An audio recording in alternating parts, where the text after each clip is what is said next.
All right, so I'm going to try and make more of these videos. I'm going to post ones that I've done before, but I have not done taste before. So this one is going to be a quick video on taste.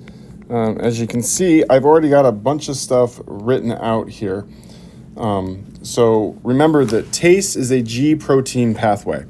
Okay, so over here we have our G protein coupled receptor. Notice that it's inactive because GDP is attached to alpha, beta, gamma.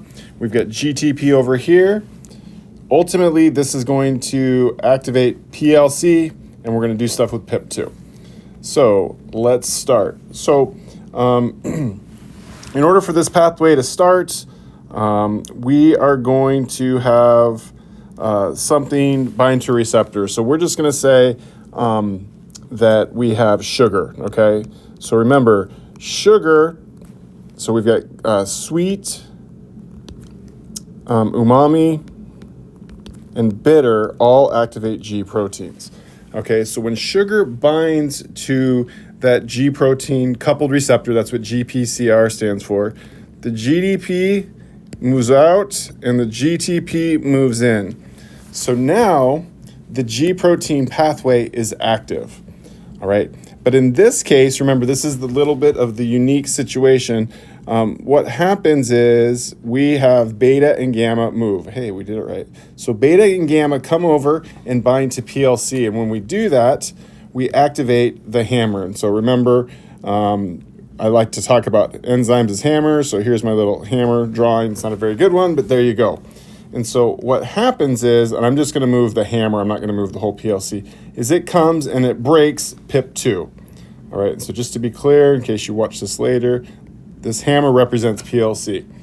And so what happens to PIP2 is two things. Okay, so we form DAG, which we will not worry about with the with the taste pathway, but then we also get IP3. Okay, and IP3 will then go to the endoplasmic reticulum, and what's in the endoplasmic reticulum is a ton of calcium.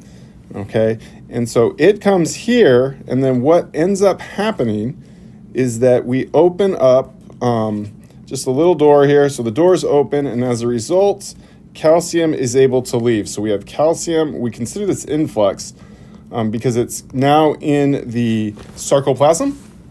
Okay, and so that calcium influx leads to depolarization.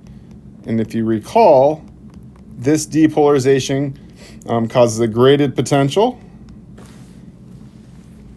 And as a result, we release, or the taste receptors release more neurotransmitter.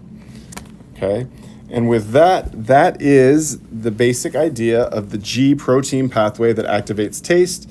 And in case you have forgotten, remember that this pathway is it's not rating, so G alpha Q.